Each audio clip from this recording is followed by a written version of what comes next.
Probably be on for like an hour and some change, see what we're dealing with. Um, you know, uh, see what we're gonna talk about. So we got what in store today. Come on for a little while.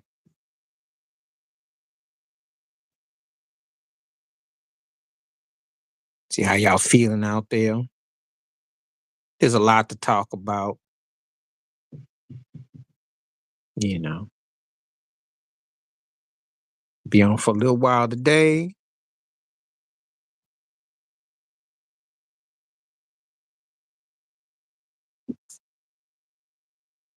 you know. See how y'all is today, see what's on in the world today, see what's happening. Um,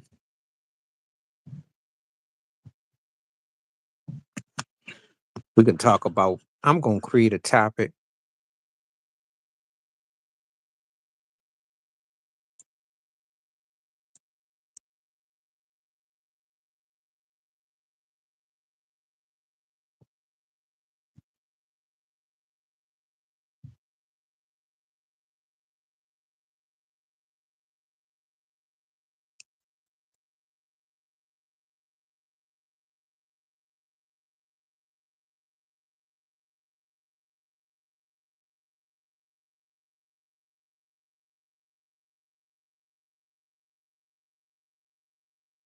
The Trump.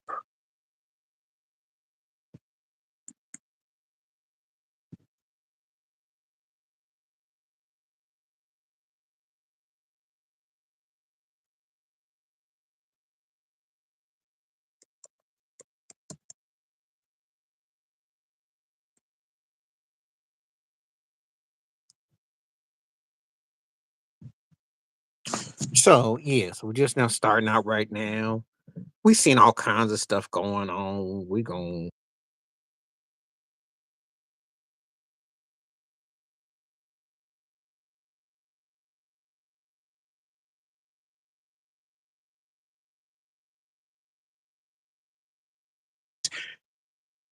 ain't gonna be on for a whole lot of time. I'm gonna see what we got.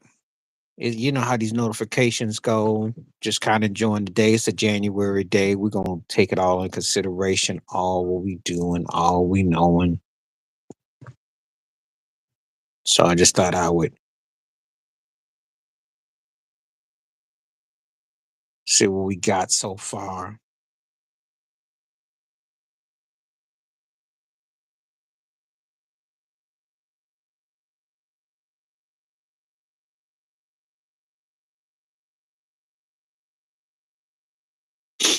We're gonna take this question in this poll. Feel free to comment on it. Yeah, you see what's going on in effect. You've seen things being said, being done.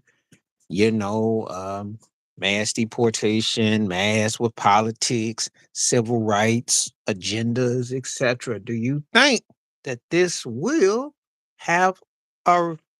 Do you think this will backfire? Because with everything that's going on and everybody's like kind of getting into their own nuances and what they feeling. Case in point, TikTok was never really real. That was fake news. It never was taken away. Did get some people all in a tizzy. They're like, oh no, my TikTok is gone. You know, we can talk about the mega preacher, Lorenzo Soul, which was hilarious. That was hilarious. That was very hilarious. I don't know if he was channeling Nas X, if he was channeling Kirk Franklin, if he was channeling Dr. King. Was he channeling Arsenio Hall from Coming to America? I don't know what he was channeling. He was all over the place. And he was hilarious. But on a serious note, some of these things will come to pass and they will have interesting consequences and connotations. Some people are gonna it's gonna be a situation where you're either with it or you weren't with it, you're indifferent to it, but you know how it goes. You already know how it goes.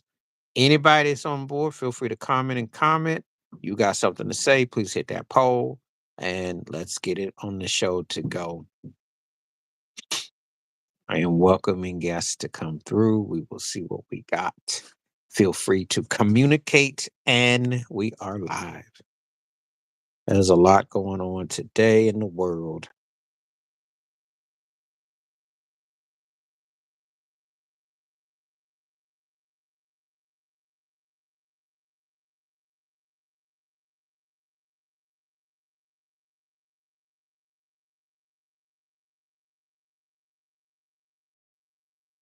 So feel free to tell me what's on your mind.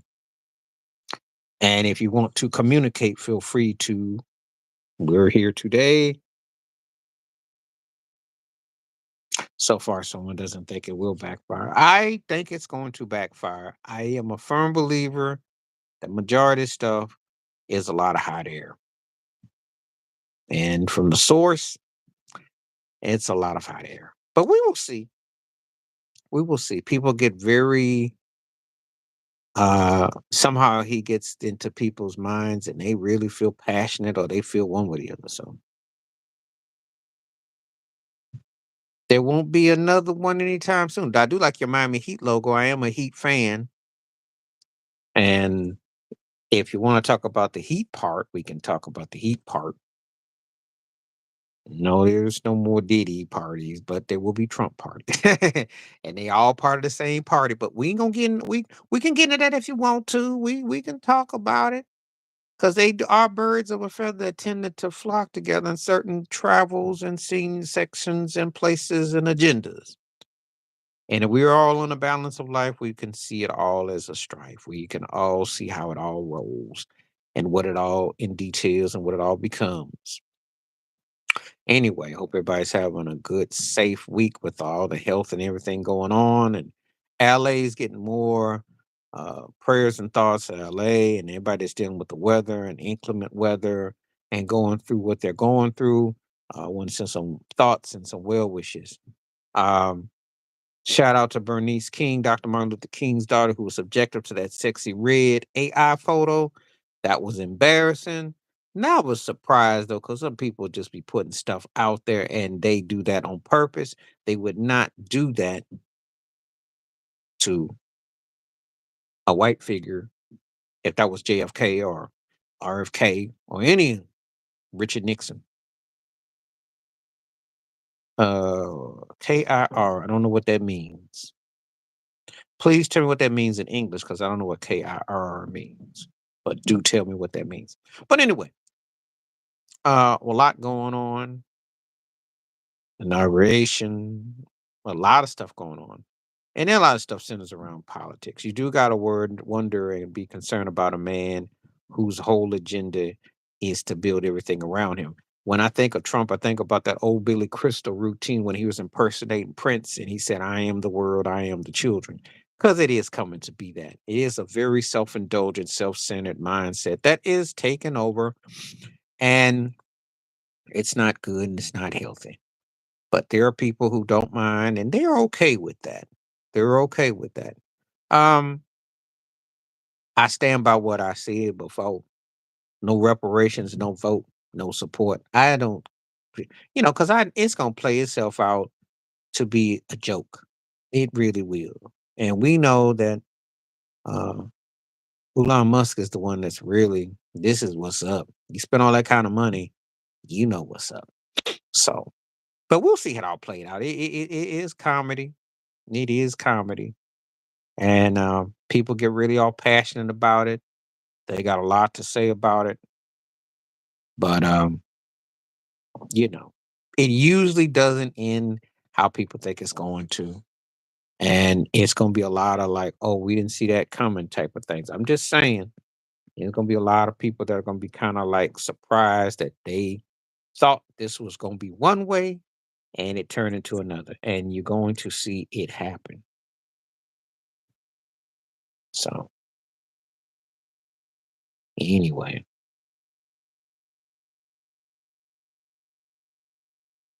so we got real quick. We are just getting started now, and just in everything that's going on. So again, I'm going to see how people come through. I see some people are still entering. Um, Feel free if you have anything that you want to talk about within reason and respectful. We'll get into it because I want to keep everything cordial and adult and respectful in a real timely manner in a real way. So, but I know sometimes with live streams it takes a while for things to kind of warm up. Takes a little time for things to come through, and then we're bound to be somebody come through. So we shall see what goes on. Again, I will be on for a little over an hour today if I get the kind of traction or what have you, because everything does depend on how the vibes and the elements are, and we'll go from there. We hope that again. We hope you're having a good day. Hope that you're healthy. Depends on the conditions. Hard to believe we're already near the end of January. And of course, with the football playoffs gearing up this weekend, some people had thoughts about Ohio State winning the national title with Notre Dame. We're getting into some postseason football championships this weekend. It's a lot going on. A lot going on. A lot to cover. Um, you know, a lot going on. So we will see what it all means, what it all details. I hope everybody's doing pretty good today, though. And again, sometimes it takes a little time for people to come through, so making their way through. Notifications can be very tricky. Sometimes they come through, and sometimes people are not getting them. So let me know. I just put something out on the YouTube forum, so let me know what comes down with that. Want to give a strong shout out to Jasmine Crockett. I really enjoy what she has to say.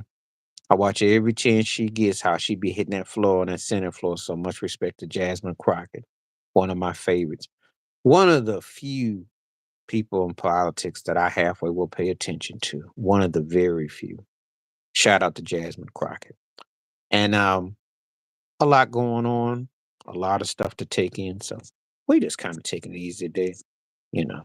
Gonna wait and see what happens. And we're just kind of going with the flow. So we got it's kind of one of those kind of days. So we're going to just take it all together. No, it's pretty slow so far today. And again, if I don't, I can do a freestyle while I talk. And again, this broadcast, I do have the setup on the podcast. So if you don't catch it live, you can always watch the rerun. It should be available to check out. Um, and that's cool too. Because sometimes live streams, people are doing things, they're busy, life happens, reality happens. If people ever want a live stream, you can notify me and let me know that you'd like to uh me to come live. Actually, I wouldn't mind that at all. And I'm not hard to find uh on Facebook or Instagram or Meta, whatever they call it. You can find me. I'm out here in these streets. So you can find me. If you ever want to communicate and you would like to have, because I want to make sure that people come in and then they converse and then there's a lot to talk about. There's a lot to kind of take in. So um, we talk about sports on here a lot. We talk about the NBA. We talk about all that. I will say, reiterate again, I don't talk about Michael Jordan, LeBron James, because there's no such thing as the greatest of either one. Jordan's a far better player than LeBron James will ever be. LeBron James and stat pad himself to playing so long, which is political. He kind of does remind me of Trump in that regard because that he remind me that he's trying so hard to do everything, so you just get worn out by him, as opposed to just bowing out gracefully. And I got a lot of comments and thoughts and takes on that, so I see a lot of that. You know, we do a bulk of like sports talk on here. Sometimes I do talk about it. Um, I do my videos. I'm thinking about I probably will touch about what I saw with the Celtics Clippers games and the sadness of seeing James Harden and Kawhi Leonard sitting there with street clothes on. Guys don't want to play, so you should go ahead and get up out the league. That's how I feel about it. It's embarrassing. It really gets embarrassing. It's hard to defend greatness of players when guys don't even play. So it's embarrassing. That's my thoughts and takes. You know, either suit up or don't, but don't even bother because it's just, and that's what we're dealing with. Guys don't play, and you know, and if they had either one of them showed up, they probably beat the Celtics last night. That game went in overtime, and that's the sad part. So anyway, I know that people are very funny about how they get into different styles of news, but let me tell you something. You can talk about anything. If you're versatile enough, you can speak on different topics, and they have a place for everybody. There's platforms for it all because it all ties in together. We're not in the day and a time where worlds don't link no more. There was a time where the sports world and the acting world and all that were kind of like really different. But now everything is more closer than it's ever been in proximity. I think of it because the technology and what people say on their platforms and what they say on their structure. So there's a lot to take in. So anyway, those kind of things, sort of things happen. So and sometimes you got to take one for the team. You don't get as much as you want, but it happens nevertheless. So um, but appreciate the people that do show up and want to view and listen, and thank you for coming through. Um, and again, like I said before, different things happen different days. It's all good. I'm not tripping about nothing. Just looking forward to conversation and see if anybody comes through. And we know we take a little time, so we'll see how it goes though. We'll see a little bit how it take a little time, just waiting on everything, just getting some more feedback on some stuff. Mm. Yeah, Jimmy Butler, another suspension. Well, it's ended ugly, and it doesn't look good for either side. The truth is, I'm tripping off of what Pat Riley not just unloading him because it makes you look petty. This is very embarrassing. The Heat won't come back well from this in the sense that, um, it's one thing if you got a guy that you're trying to unload, and it's another when you just keep suspending him. And what are you doing? You know, what are you doing? You know. Team's not that good. They've already quit on you for the year. They're done. You know. And the flex is that they own you and everything that goes on. So what you gonna do? What can you do? Not much you can do. So it's just what it is. So, but there's always something. Anyway, um, again, I see a few people out there. If you want to come back and comment, feel free. I will be on for a little while and just see what we're working with. Some days you get it like this where you get a good flow of folks come through. Sometimes it be kind of like indifferent, and for different reasons. I understand. There's a lot to talk about. Again, just because I use that heading does not mean that's the only thing we will talk about. But it is important with everything that's going on, and make no mistake about it. Week one is indicative of a lot to come, some pros and cons, and ups and downs, and sides and sides. So we shall see what we're working with. We shall see what we have. We shall see what we have.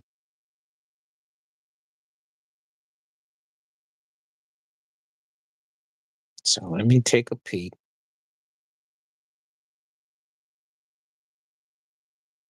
See what we got coming around.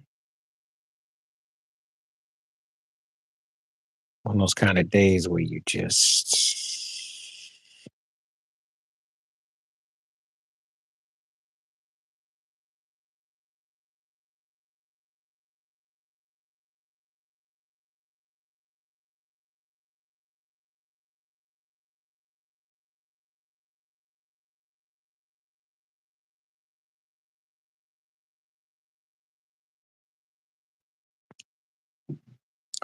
yeah, sometime with the screen to read. Yes, I am back live in color. Trying to get the notifications out if I can. So see what we're going with. Sometimes you get some things, sometimes you don't.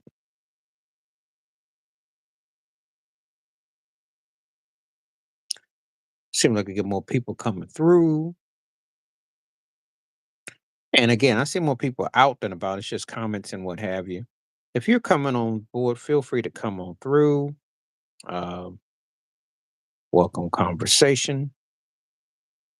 Let me know how your day's going. Feel free to talk. I will be on for a little while,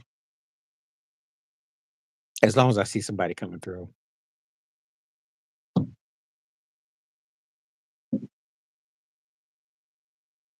What's up? How you doing? Glad to have you come through, Jay Will. And if you want to talk for at least another half hour, let's do it. Because I need somebody coming through. So feel free. Let's get at it. I'm on for a while. As long as I got somebody that will converse, it's open time. Sometimes I come on early, sometimes I come on late. It all depends. Thought I'd try a little something. So let's get into it. Don't hesitate because I know you got a lot of questions and you always have some interesting comments.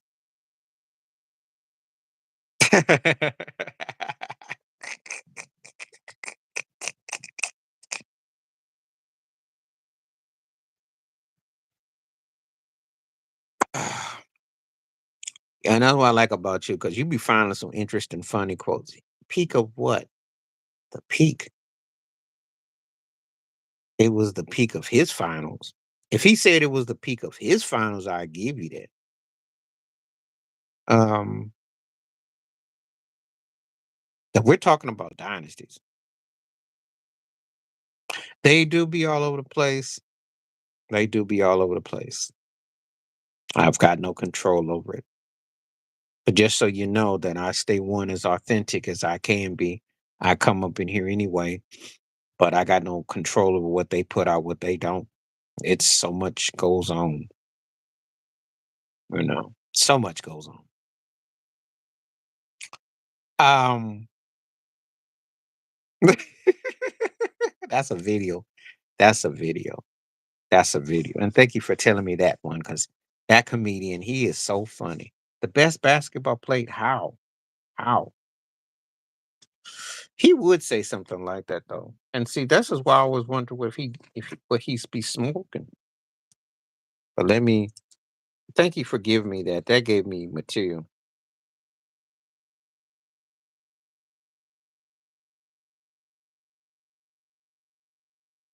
Thank you for letting me know. Because he's crazy enough to say that.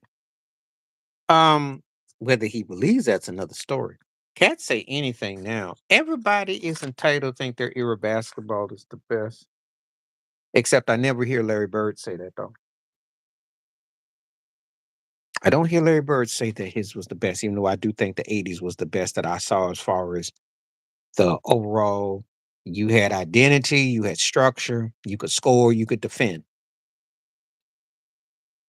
I'm not a fan of 90s basketball for the simple fact teams didn't score, and it stopped. And I thought it was pretty bad. If Kawhi don't get hurt in that 2017, I wonder how he would have felt taking it serious. If Kawhi don't get hurt in that 2017, he got hurt in the Western Conference one. He was I don't know. Well, I think they could have done more in that series. I don't think that Golden State beats them in just one game. I don't think that Golden State goes with just one loss that year. That did make a difference because I remember very well they were up by 24 points in the third quarter. And then that shot that Pazuga, yeah. When he took that shot, that that was the end of that series. So I don't know. And I will say this, even though Kawhi did go to Toronto and win, he never was really the same after that. He never was really the same after that series. I don't think that if Kawhi, I will say this, if Kawhi plays totality, he is in this. He's to me, he's in the same tier as Curry, Braun, and Durant, but he's not held in the same. Oh, Kawhi, they probably beat him because him and Paul Gasol, because Kawhi was Kawhi's the only guy I know that can beat all those guys. You can quote me on that. If he his peak in his prime, he beats LeBron. He beats Durant. He beats Curry. He's the only one. The only one. And what I mean by that is because of his physicality, his versatility, and his talents and his strengths, he beats them. It's just that it's wasted away because he's been on load management and style and profile and he don't play no more. But if we going by um, what he do on both sides at his peak and his prime, he beat him. He beat all three of them. I've seen it. I've seen it. And that's why Popovich and them tried to trade him to Spain when they sent him to Toronto, and it backfired. And that's why Pop had to give him a standing clap when he came back.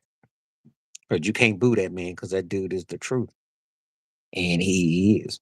So, oh yeah, I hold Kawhi in high regard. I just think that he's been. It's a shame. It's one of them things for me that people don't know how filthy he was, and because he doesn't play no more, you know.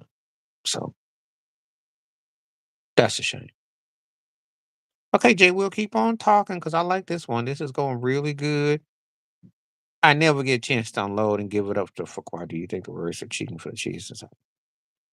It's only a hot topic because Patrick Mahomes is threatening to move on Brady. This is a political move more than it is a topic. The refs always gave Peyton Manning, Tom Brady calls, gave the Pittsburgh Steelers calls, gave the Dallas Cowboys calls because Kansas City's threatening a three-peat. Now all of a sudden there's a problem. Of course, if you're a great player and a great coach, you're gonna get calls. What else is new? What else is new? That's nothing new. But they aren't labeled with an asterisk besides them like the Patriots, or you could say the Steelers. I remember very well the Tuck rule alone started the Patriot dynasty. The Spygate.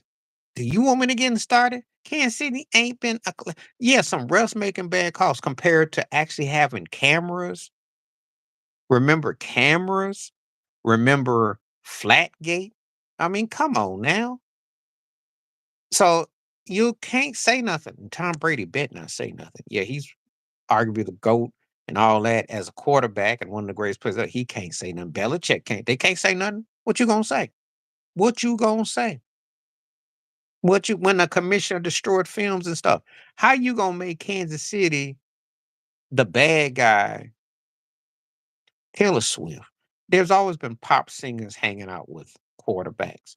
People forget when Jessica Simpson used to hang out with Tony Romo. Tony Romo had women hanging all on us, and that's why he probably didn't play that. But anyway, I'm just saying, ain't nothing new. Ain't nothing new. Ain't nothing new.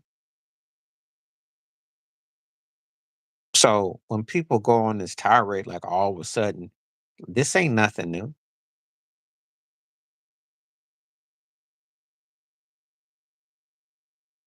I like Aaron Glenn, but he gonna need a lot of work there. He can fire him up. Fire him up to what? Be 9-8? 10-7 is a stretch. 7-10, 8-9, maybe 7-9-1. What you firing up? Because well, first of all, Robert Sula, who came up from 49ers, was their coach who got fired. He did pretty good with what he had. They were average. They just don't have no quarterback. And you can't win without a quarterback. You can't win. Now, I will give them this. They will be better than the Patriots to an extent, but they're not going to see the likes of Buffalo no time soon. And Miami depends on what happens with Tua. You know why they don't do it. Sometimes it's just a tokenism. That's what happened with Jared Mayo. They just used him for window dressing and said they had a black coach. They didn't really mean to keep him. Then Mike Vrabel could have gone and waited. Jared Mayo never had a chance in New England. You should. You should. But they have pilot tricks that goes on. They pick and choose who they want, how they want. Because if all things are created equal and fair, Mike McCarthy would have been done in Dallas after his third year, not two extra years. And he'd have signed a bogus deal this year. He'd have got to come back for a team that's underachieved. So, do I reward a coach who's underachieving on a team that has top tier paid players, or do I run off a guy who's on a situation where he can't win? Because it was all window dressing. See, Robert Kraft made a deal. You know, he hanging out with Meek Mill and Diddy and Jay Z and all that, and he don't. And also with that whole massage thing and all that. See, all this stuff is politics, but it make him look progressive compared to Jerry Jones. Make him look progressive, like, yeah, I got one, I got one. See, you got to understand tokenism, how this thing goes. It's not.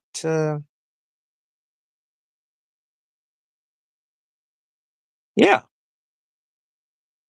if Jared Mayo was coaching the Dallas Cowboys and he didn't do, and he did what he did, yeah, I can understand that.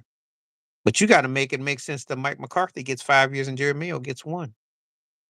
Because I don't think that Mike McCarthy with his resume would have been fired after 1 year in New England. See? So, but it's politics, it's complexion for protection, it's everything I talk about. I mean, you don't call no cap on me because I will bring it back that there are different double standards. Different double standards.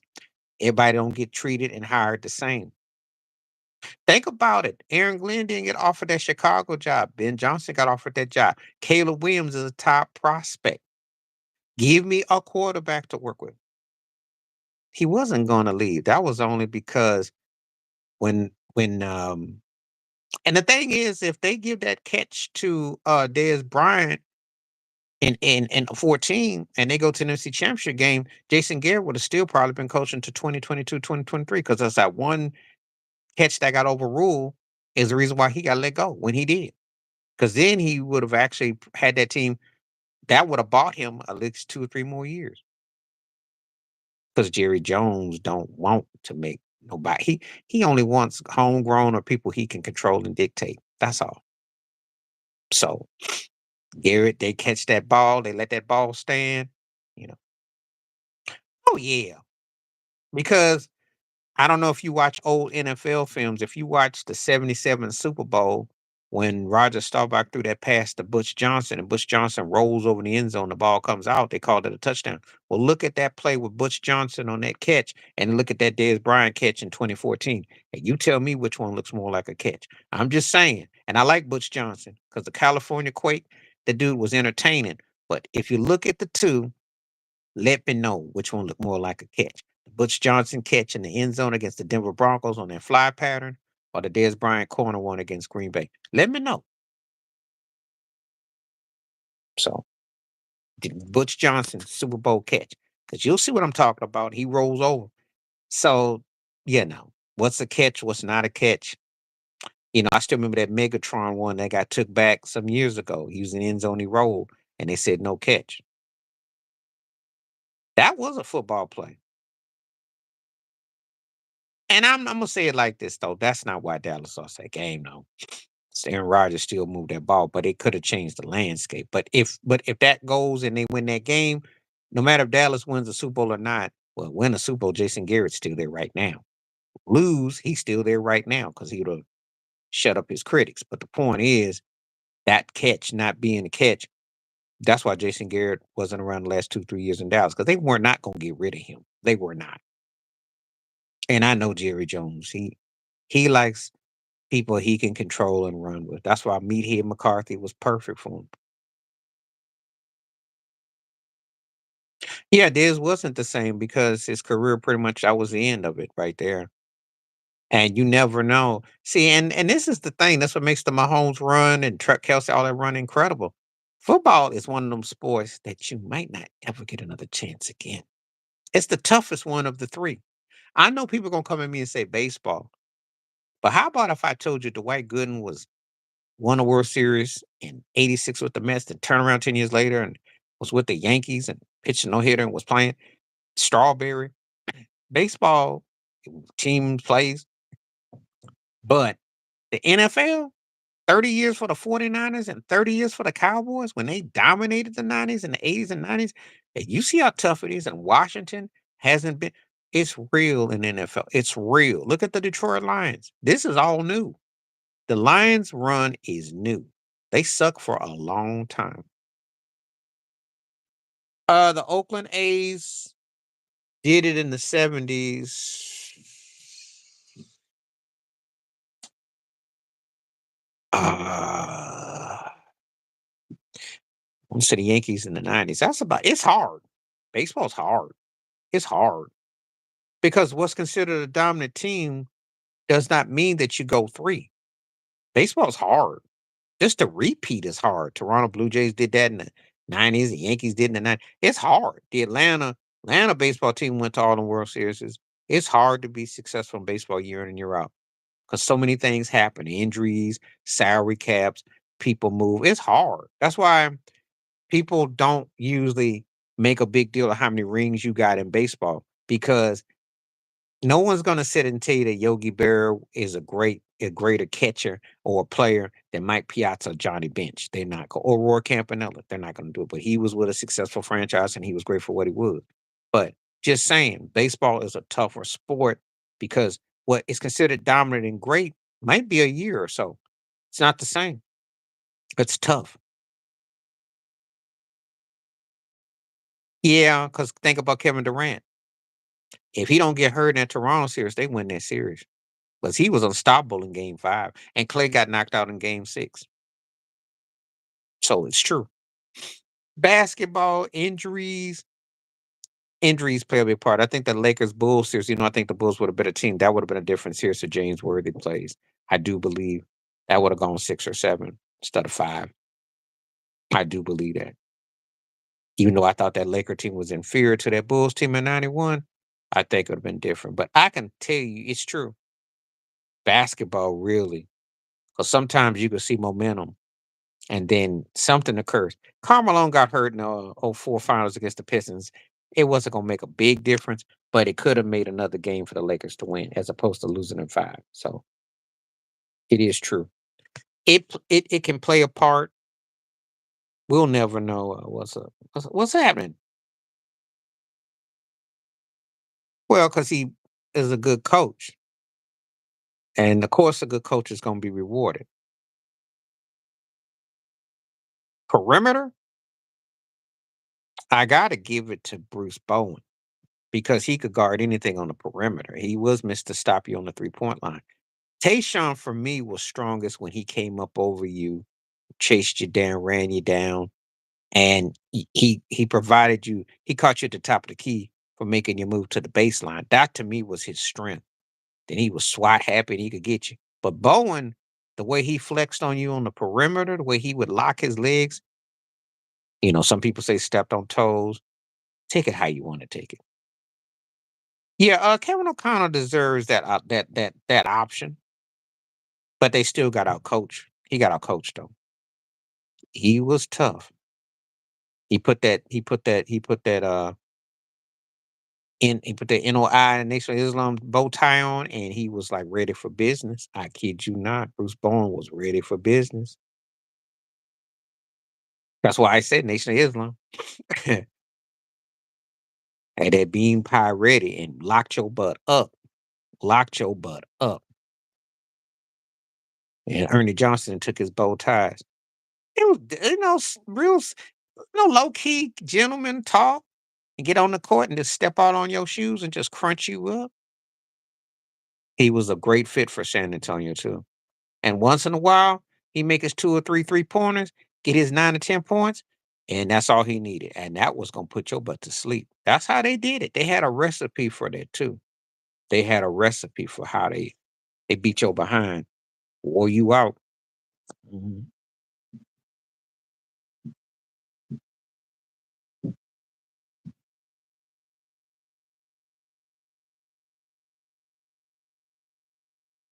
So yeah, I remember him very well. I like Bowen. I was a different era basketball. Well, that's when you had the big because Ben Wallace was and remember the Pistons were in the Eastern Conference Finals all those years and went to back finals, so two finals and all that. And Camby was in effect. That's when you had guys that were still specialists. That's the last era of what we call the specialist player. I'm talking about in the box.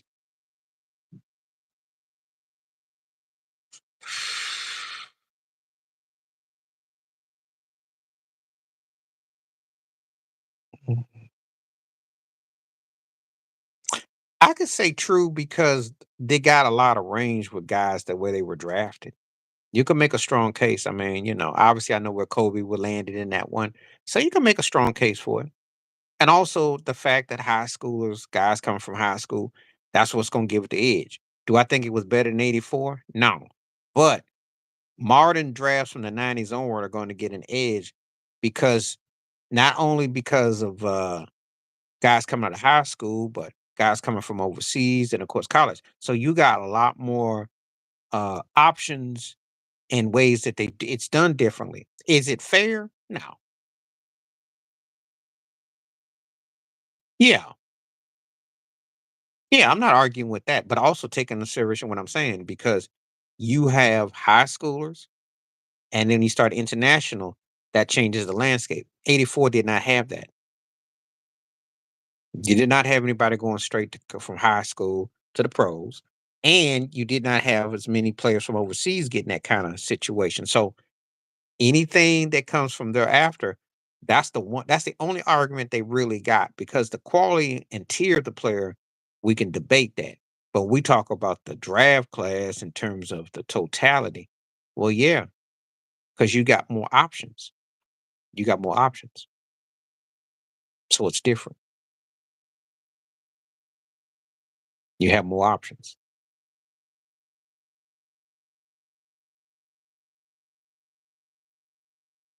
That's what I'm saying.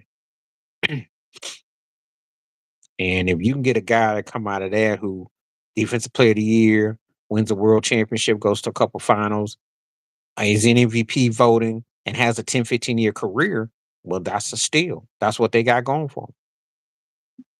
Because once we get past all the romance and the slow dance of the main names and everything, then we work our way into what we have as the underbellies, and that's where the debate comes in. Because it's actually the guys who weren't there, but they end up having long careers and who got mortality.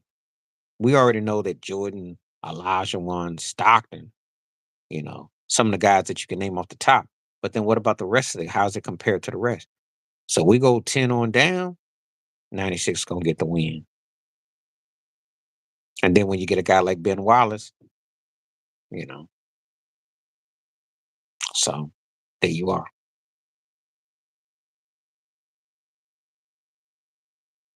It's my opinion of you. Give Kobe that. He don't win. No, he don't. Because if he plays with Dikembe Mutombo, Dikembe and Kobe will be effective, but it's not championship. Larry Brown would push Pookie Snow and Kobe, and he'd have to have Kobe. And Kobe would have to be a tweener like Iverson.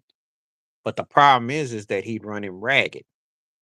They don't have enough depth and bench to win, you know.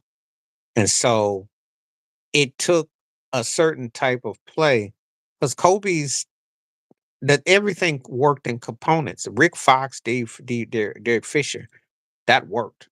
I don't think that Tyron Hill and uh, Pookie Snow, uh, Roger Bell was young at the time. What they had at the time, what they had going for them was not going to be Todd McCullough. It was not going to be what we call enough for what Kobe to showcase. Larry Brown's a different coach than Phil Jackson. He's more X's and O's. He knew how to put something, devise something together to get at Kobe. As I said before, he used the same blueprint and formula in that '01 finals for Philly as he did for the Pistons in '04 when they stuck Tayshawn and Rip and caught Kobe dancing and prancing. Let him shoot outside, let him fall away, let him frail, let him dribble. run a shot clock down, don't get the ball in the shack, don't get enough touches. They use the same print. I think he'd have a hard time with Larry Brown's system. I just do.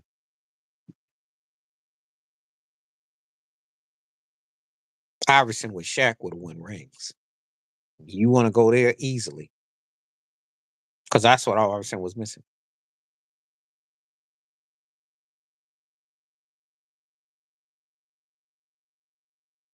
What you mean Hakeem and AI won over MJ and Kobe between her career small? What you mean? I don't understand that question. That one. Hakeem and AI won over MJ and Kobe between Chris small. What do you mean?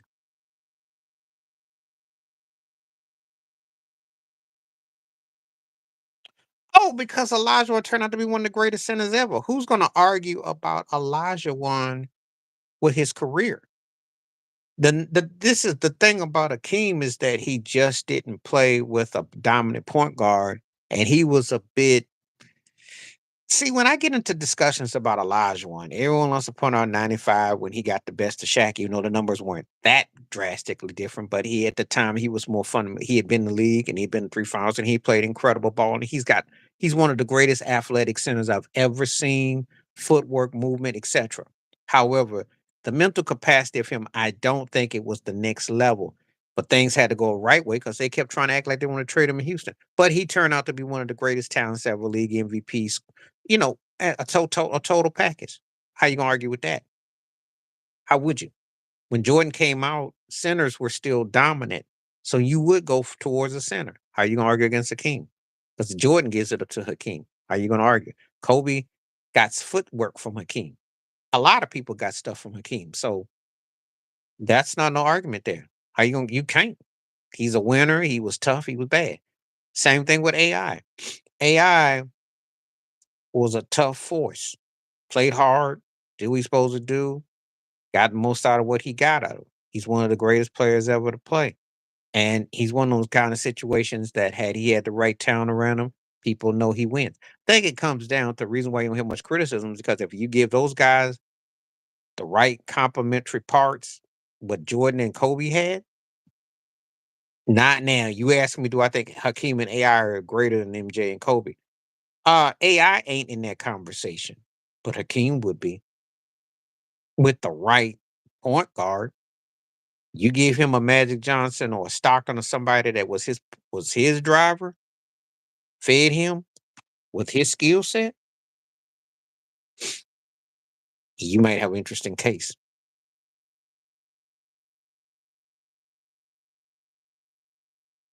But AI was tough though, and he belongs in the conversation. But that's why you don't hear it though. That's a good question though.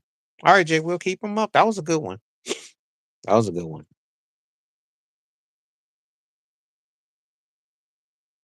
But we don't never know how drafts are gonna turn out. But those guys all turn out to be great players, all were league MVPs, went to finals.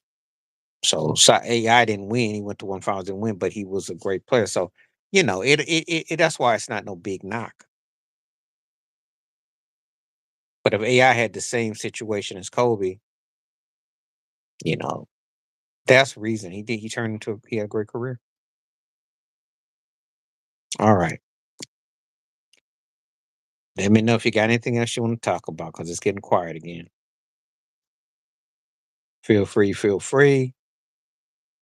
This poll went kind of limp today, so I understand it. Some people like talking about politics, some people don't. It's okay. I get it. It's gonna be interesting to revisit it though in time though.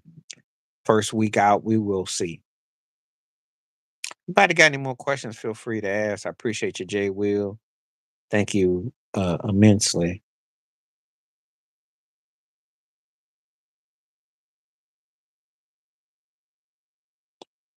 Well,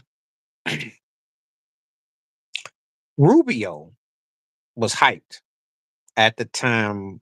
Overseas players, even though when I saw him in the NBA, to me he was a third tier player. I still remember that game against Minnesota when the Lakers played them in Minnesota and Kobe fouled him at the end and Ruby was looking at the ref and the ref said, "I'm going home." And Kobe looked right at him and walked off. Um He was a third tier guard, you know. But the guys didn't want to come across like, you want to see the next sensation because the game had changed. It was starting to change. I mean, actually, after, Nash is from Canada, Dirk from Germany, and you got guys like that. So of course you're going to not miss an opportunity. And Peja Stojakovic, you got guys like that. So you have to go where the money is. And so Curry was good in Davidson.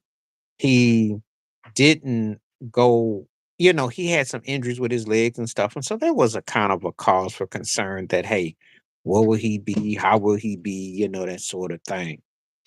So I understand that. No one knows. Blake Griffin went first. How you know this gonna turn out? So, but it happens that way. No one knows. No one knows. Patrick Ewing goes to the Knicks, you know, number one, and no one knows. How you gonna know? You know. But I mean, yeah, I mean, who knew? No one talks about that draft either. Well, because Monty could score. Monty could score. Monty was a bucket man. But he talked crazy though. I still remember when that turkey came out and said that the only thing Dwayne Wade had over him was a ring, and I'm thinking, no, no. Monty went to Milwaukee, which at the time was like being in Saudi Arabia, and his career kind of rolled out after that. And then when the whole thing with Clay came along, the splash, you know, does Golden State win that had that kind of success with Monty Ellis compared to Steph Curry? I don't think so. But there's always going to be an odd man who's going to wonder what if. But I think Golden State clearly made the right choice. And he was good. Monty was good, but a little delusional too. So, as one of those guys that's a woulda, coulda, one of those guys that you should have had the kind of claim that Chris Paul had. And he was tough. He was athletic. He was one of those guys that you rooted for. It's just that circumstances worked against him. Wrong place, wrong time situation. Didn't play with a top tier team, and he kind of gets lost when we have discussions. And you always got a guy that you know how good he was, but because he played in Saudi Arabia or Argentina, somewhere far away in your mind, and he didn't get to shine, people debate and discuss it. His name will never come up. He won't. He'll get treated like a second tier player if you're lucky. Hopefully, never a third tier player. But again, the circumstances. But I like Barron a lot. Barron had hops. He could play. It's just injuries and being on suspect teams and situations. I remember because all he did is put his behind in Dirk's back. That's what he did. He said, I want to guard him. He put his butt in Dirk's back. That's basically saying, Dirk, you're light in the trunks, which Dirk made up for in 2011. There was this notion that people thought Dirk was, just a surfer cat and he was just having it too easy. So that didn't happen no more. That did not happen anymore. Dirk got bullied. Dirk, I will say this, Dirk paved the way for a lot of foreign players because it was considered soft. And he left a lasting mark. He doesn't get enough due. He's one of the most disrespected greats, especially over the last 12, 13 years. Easily.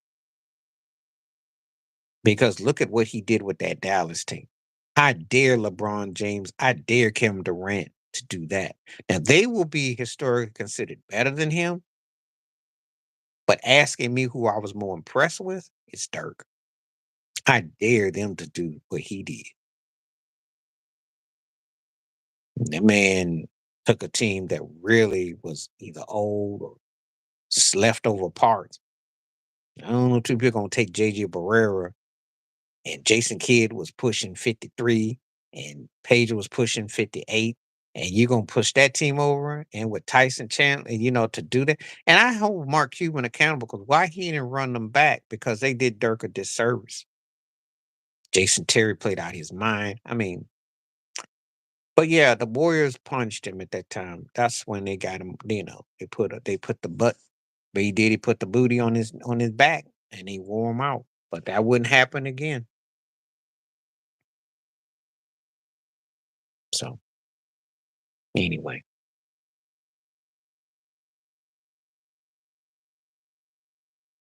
but it happens though. I mean, that's part of. All right.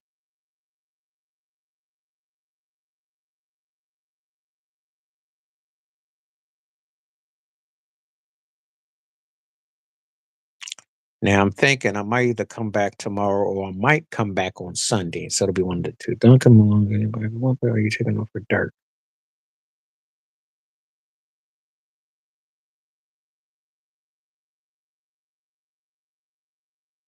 Um,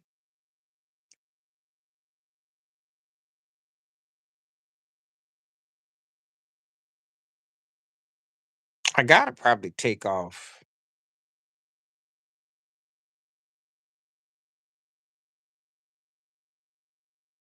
I'm gonna take Giannis off for now. Only because his career is not where I gotta see how it all plays out for now. I know he's got MVPs and everything, but no one takes Milwaukee that serious. And right now, it's like, can he go to another level? He gets to another finals, win or lose. I'm putting him on, and I'd probably take Charles off. But for now, I got to take Giannis off because that right now we still a work in progress. I got to have Tim Duncan. Karl Malone is more respect as time goes on. KG, even though I might could make a case, I'm one of the rare people that would take Dirk over KG. I would. Charles Barkley is one of the 20 greatest players ever, 2025 greatest ever. And it's just that he just didn't always play to his full potential. But the skills, I mean, that's the problem that I see. That's the only thing right there. But I still got so much love for Barkley. What percentage he did inherit Mark Jackson's team? What's happening, Jimmy?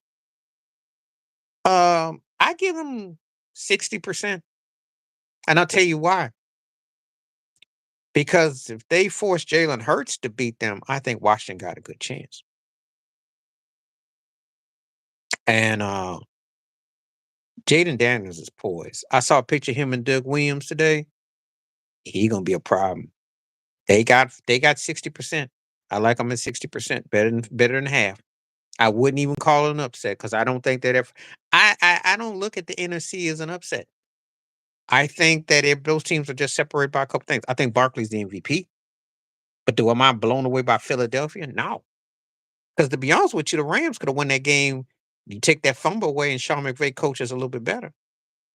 So I don't really look at the NFC as like this runaway dominant team. I think Philly's the best defensive team. I think they should come out because of the talent on paper, just like Frisco. But would I be shocked if Washington went in and beat them? No, no, because Daniels is poised, and they look like if they don't do anything stupid and they stay close, that's a problem. That's a problem. Yeah, 2021, but he didn't improve. He didn't expound on that. Since then, he's gone through. He got his third coach since then.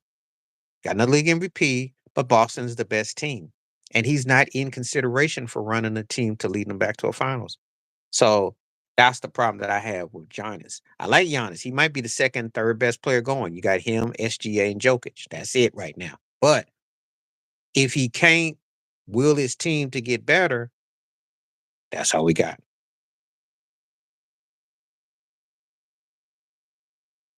Yeah, Jaden is nice. He doesn't play like a rookie. He's very poised.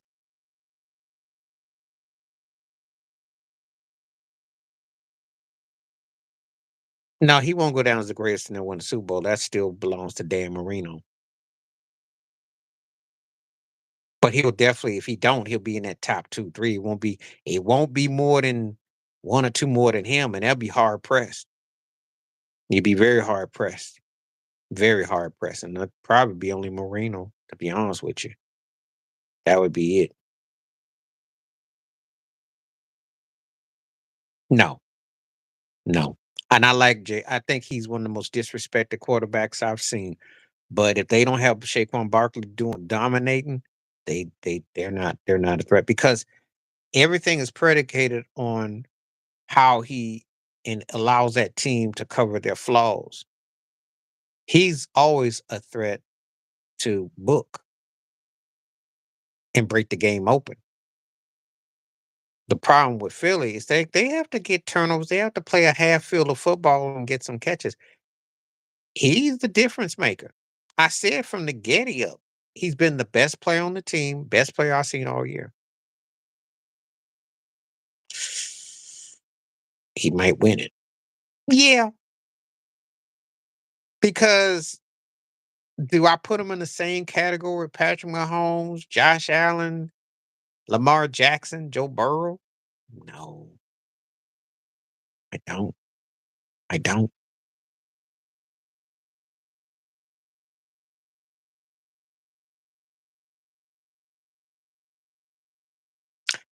Only if they don't get overwhelmed. But Mahomes can throw a lot of curves your way. Again, easier said than done. Because you got to remember something. When you battle tested, you got to remember something. When you battle tested, you didn't see it all. You don't have those kind of runs and dominance without being battle tested. I do, and I like Hurts a lot.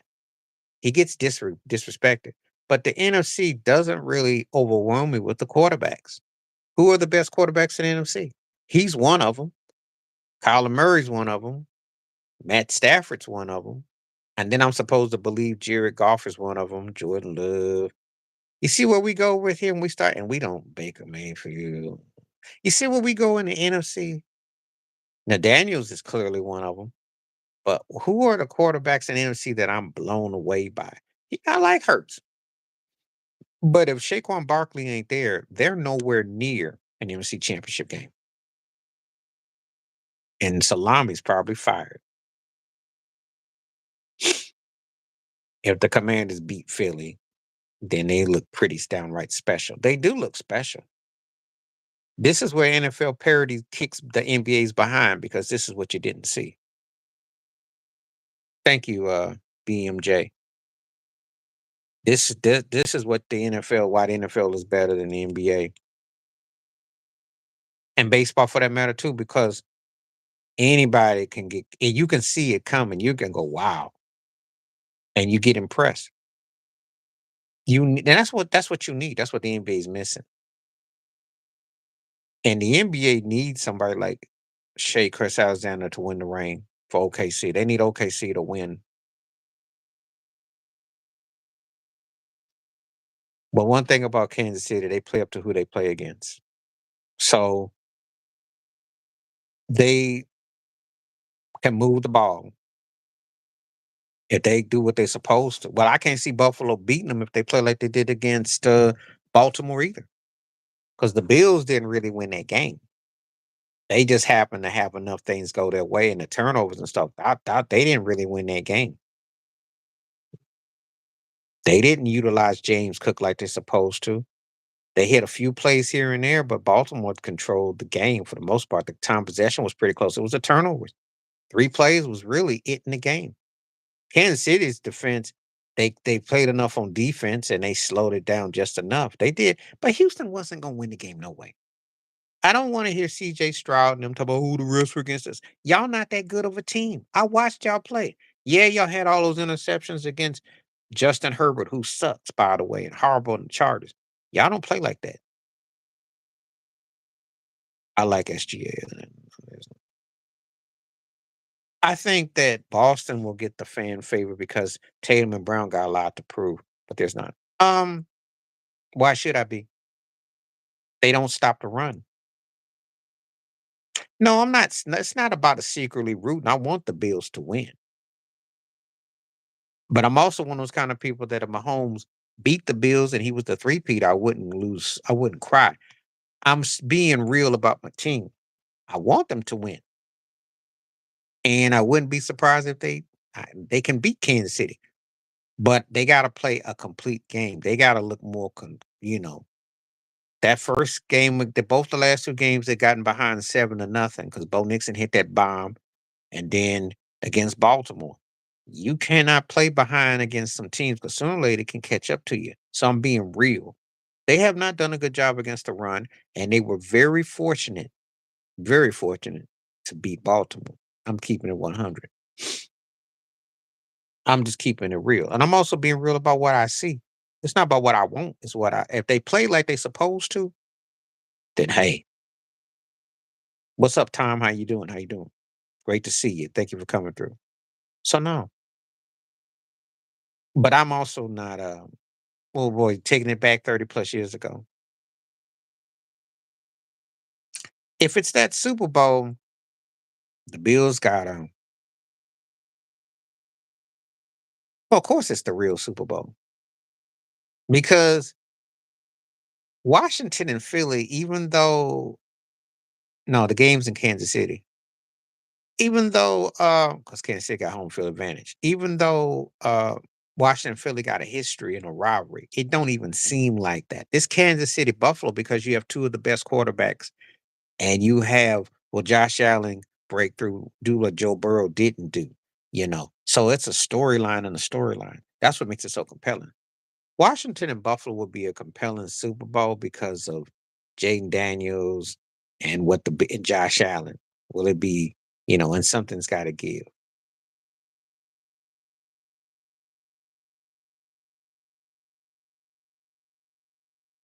But I do think whoever wins out Kansas City and Buffalo is going to win the Super Bowl. I just think the best teams are still in the AFC. But Washington is the romantic story. Let's not get twisted. After what happened with that owner, Daniel Snyder, the mess they had, and to get a rookie quarterback like this and to land where they did when they couldn't put up no points, I don't want to even say anything like that because that's a disrespect to Patrick Mahomes. Uh, all due respect, he is a great player. All due respect, they did win 15 games this year.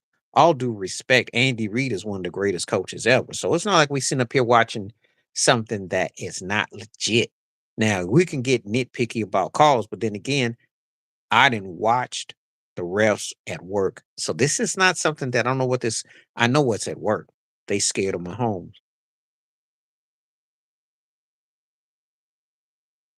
Oh, if he plays like that dude inside for that fumble, that strip fumble, if he plays like that dude who looked like an MVP before he got hurt, they will win the Super Bowl and they will come back next year. You got to remember he has been knocking on the door in NFC Championship game, so he know how to play at a high level. It's just can he put it together?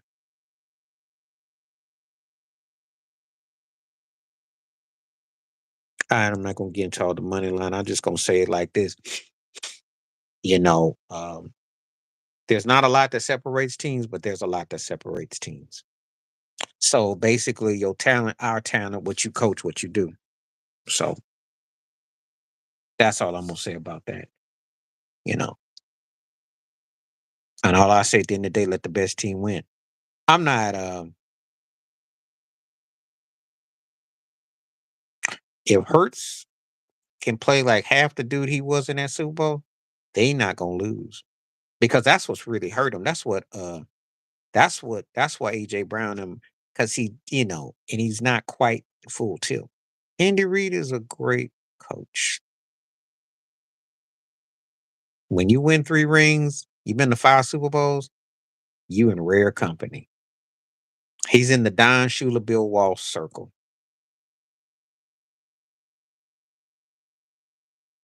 And right there on Belichick's heels.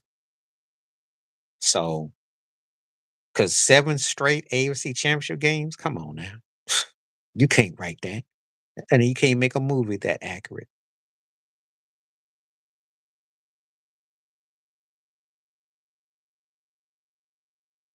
And if they win, they win. You know. I know what it's like to see a dynasty and a 1-2 punch. I might not always agree with everything and so on and so forth, but when I see greatness, I'm gonna give it up for greatness. Andy Reid can flat out coach offense and quarterbacking. And to get a guy like Patrick Mahomes, Please.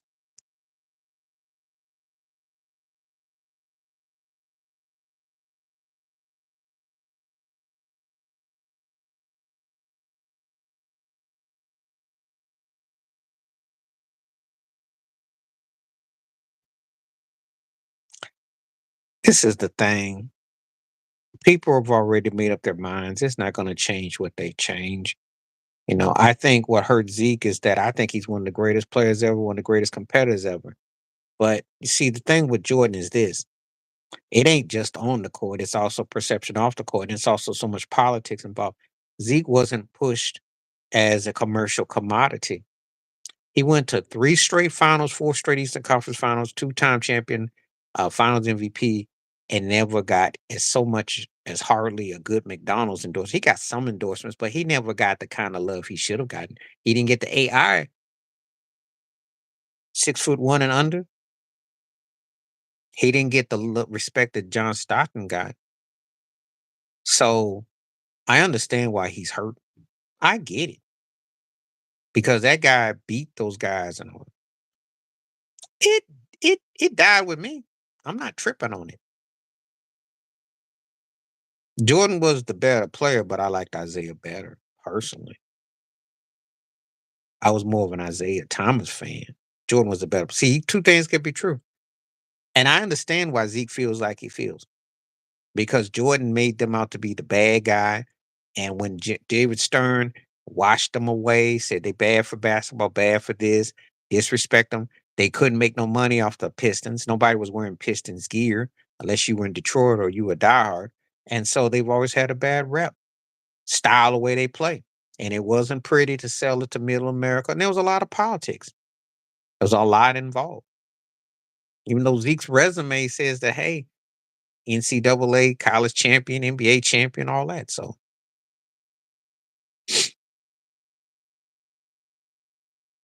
just in that order, in that order, in that order. Because people gonna start over Oscar Robinson. I mean, come on. And there was no 3-point line that he could shoot. You 25, 7 and 7. The numbers he put up with that, Oscar. Zeke's coming off my bench. And Stockton's gonna have to ride. But I will say this in terms of like staying winded and lasting, Stockton got them all beat. That was the one long winded cat because he could still probably have played to about 5 or 6 years ago. And you talk about a guy that was conditioned and he was like AC symmetrical. You ever have a science teacher or math teacher, the hair is parted and they're like, we're going to do this and synonymous and we're going to go in totality. That's how Stockton is.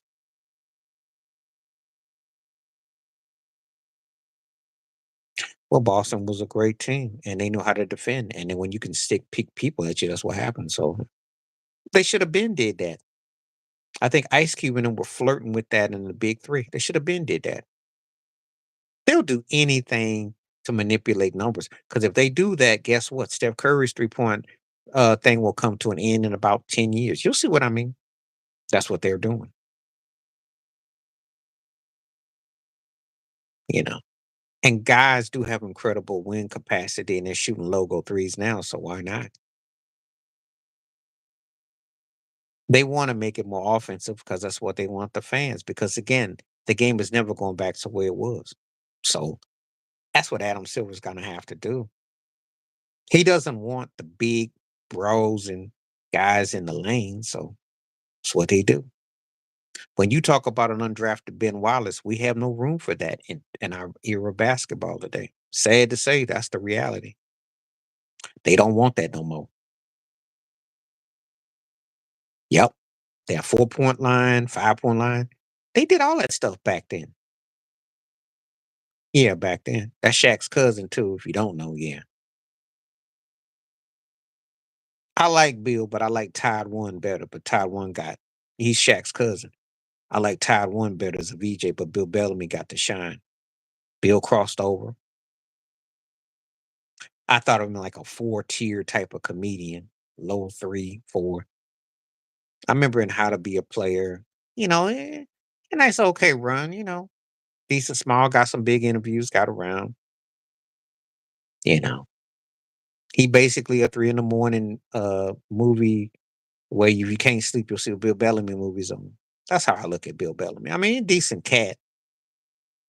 Yeah, he was decent with his comedy. Got hooked up, right place, right time, right association. You know, that's what turned Jamie Foxx's career around. Willie Beaumont. That was the turning point. That was the turning point. They did. There's a lot of tension because LL's a meathead and he's a hothead, and ego getting away. And Jamie probably popped off and said something smart. Not a surprise. Diddy actually was supposed to have the role too. If you remember the Rolling Stone cover where he's dressed up as a jock, he was on that cover. So it's one of the best. Even though Cameron Diaz and Al Pacino got more, but it was based in the trenches, so it was good. I just don't really run. I liked the Denzel one, and I like um, Brian's song. There've been a few.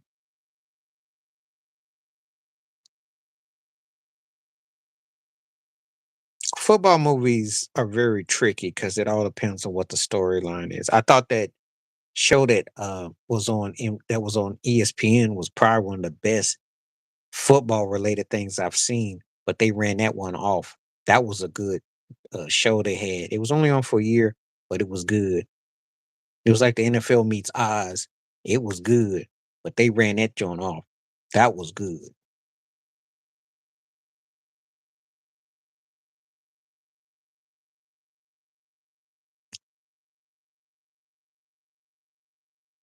So it's always tough when when you have football related ones because people. Yeah, I saw that one. I thought it was alright. I like the Denzel one better. That's when The Rock was starting out, and that's when Exhibit was in that movie. I know which one you're talking about. It was alright. I wasn't that blown away by it. I like Heaven Can Wait with Warren Beatty. I like that one back in the '70s. That again, these kind of movies, sometimes the fiction, sometimes the fan, it all depends. Some things I like, some I don't.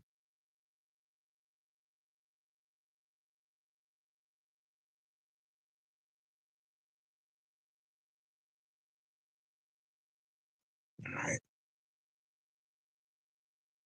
But I remember,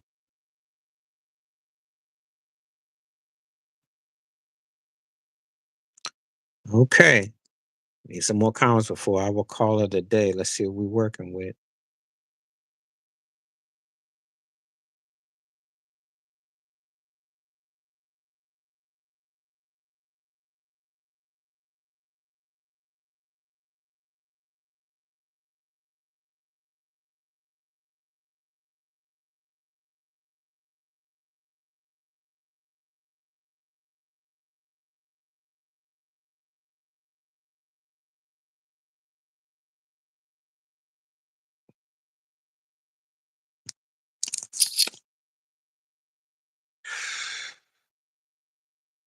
OKC and Boston in the finals. The Bucks ain't coming out the East or Cleveland. Bucks ain't coming out. They're not coming out. You got to remember who they coach is Doc Rivers. He'll do something dumb. They're not coming out. And that's what's gonna hurt Giannis all the time because you get again wrong situation. They're not beating Boston or Cleveland, but OKC I can see. Um,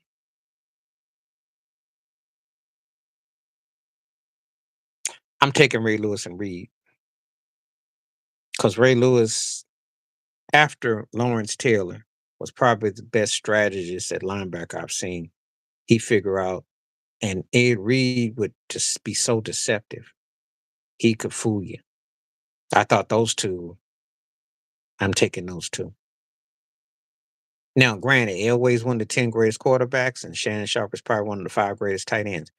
But Ray Lewis is one of the top tier defensive players, and Reed is in it. So I think they could strategize him. I just do. And to me, if we're talking about Elway and Sharp when they had TD or without TD, he was a different Elway. You would think a quarterback and a tight end, but man, Ray Lewis and Reed, oh boy, I saw that. Well, that's just they just trolling and they trolling him now, but they can't get the deal they want. They're getting lowballed. That's what that's about.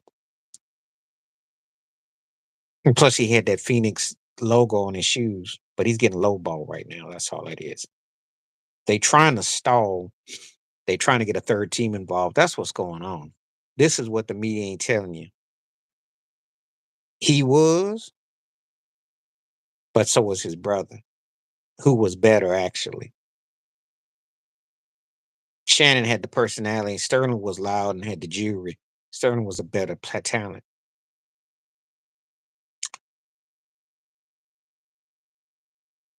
Shannon was bad. He was ahead of his time as far as that goes. Even though you can make a case for Raymond Berry, Kellen Winslow Sr., who was still a beast at tight.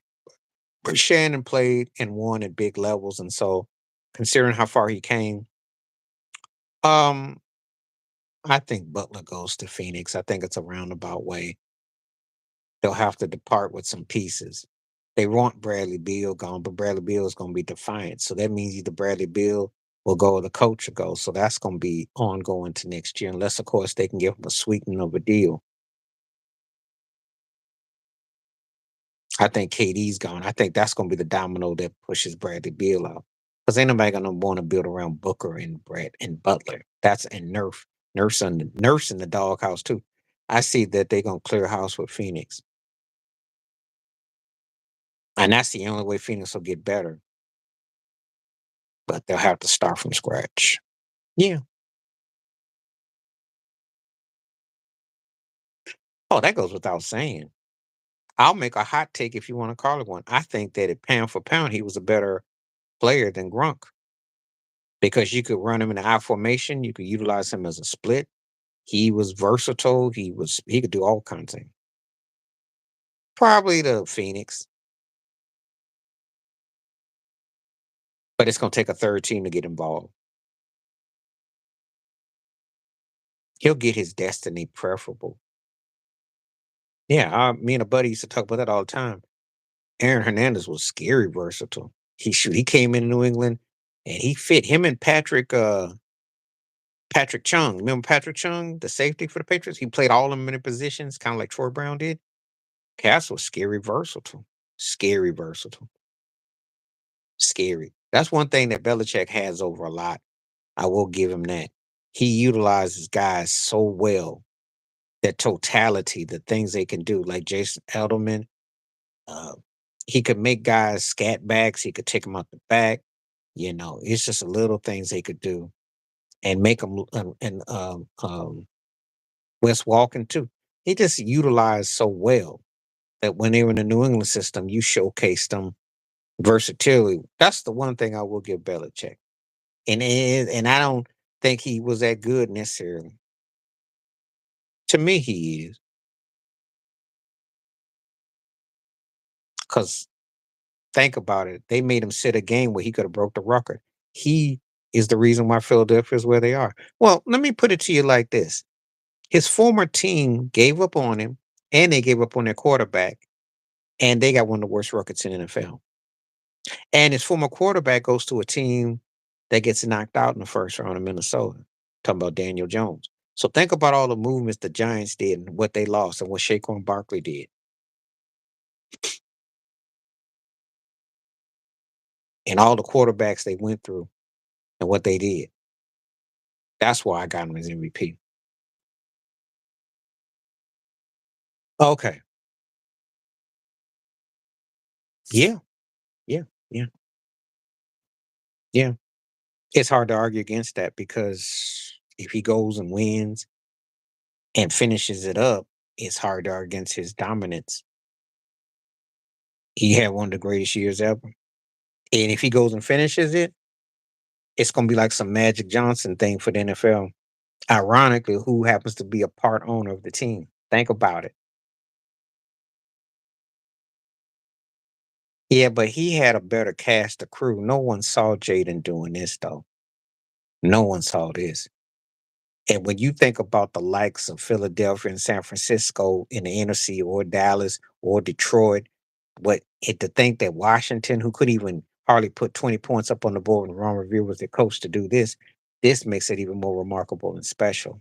So yeah, Jaden would get an incredible edge over anybody you could dare mention because the talent wasn't there. No one saw Dan Quinn coming in and then winning games like that and being this deep. That's unheard of. To be so poised too. That's what makes him so scary. And Big Ben didn't look that good in that Super Bowl, so I wouldn't use that. Even though it's true, I wouldn't mention it. He looked like he was drunk. Eli Randall L had a better passing game than Big Ben did in that Super Bowl. The rest, if you want to talk about it. Well, you're always a game manager when you're starting, but the difference was is that Jaden had a lot less talent to work with. You ain't got no Jerome Bettis back there. You ain't got no Troy. You ain't Palmer. You ain't got no Hines Ward. Just go back and look at what the guys had to work with. That's always my tiebreaker. Look at what the pieces are in place, and ask yourself: is Dan Quinn considered the kind of coach Bill Cowher was? Because Bill Cowher did go to multiple championship games. He did not choke a Super Bowl. They lost to Dallas. They now Neil O'Donnell threw a bad pass and all that. He didn't choke a Super Bowl though. So look at the totality. Totality got to count for something. So that's where I'm coming from with that. I might be back on tomorrow, definitely Sunday. So look out for me if things go. Let me ask these two. Well, he fumbled. No, Bettis ran the Colts down because I was in a game against the Colts, and they ran down the safety. I think it was Bob Sanders. Think of you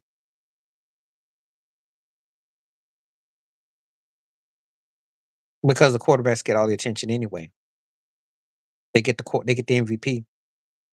They can't do that because they're already biased towards quarterback. That's why Ed Reed came and said we should get paid for position the same. They don't. They already biased. I still got 2 more minutes before I go, so I got 3 more minutes before I go. I'll be back on tomorrow or Sunday, it's just saying, but I'm just saying in quickness. Because they're making excuses because he's had these different quarterbacks and injuries. They're gonna give him a chance because they've been to 2 Super Bowls, and he's been to 4 NFC Championship games. But if he was to stink it up next year, he would be gone.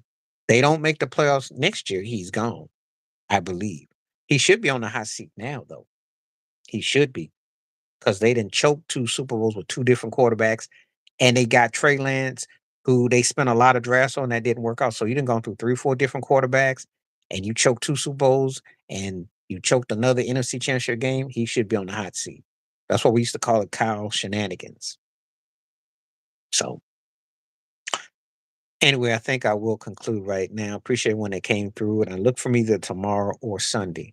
Not gonna be on Saturday, but I just wanted to shoot come through. Appreciate it when they came through the questions. Great to see you again, Tom. Appreciate you, Jay Will. Again, this will be on the rebroadcast because if you ever watch the I do that podcast that's on these on YouTube. So if you missed anything, feel free to watch it again. Thank you, Tom, as always. Appreciate your words and everything. And it was great chats with everything. This was cool. But yeah, they're not going to do a quarterback Cy Young. They already do that already. It's called MVP. Very seldom do running backs, receivers, or defensive players ever get the MVP. The MVP is geared towards the quarterback. The quarterback sells the game, sells the brand. That's just the reality. It is a popularity contest. It's like the cheerleaders. So I wish they had an AFC NFC MVP. I wish they did that, you know. But they have little token awards they give, like an ESPN, or they give you this award or that award. But we know who really stirs the glass in NFL, and it's always about the quarterback, you know. That's why Michael Parsons, no matter how big he is, he'll never be bigger than Dak Prescott. The fix is on, and that's what they want, and that's what they do. So Anyway, thanks again for everyone who participated, and I will be back again. I got to go get some groceries. That's why I got to step out now. But have a great day. Peace. Have a great night. Look forward to hearing from y'all. Stay safe, stay blessed, stay woke, stay free, stay true. Thank you for support. I appreciate you. All right, I'm out.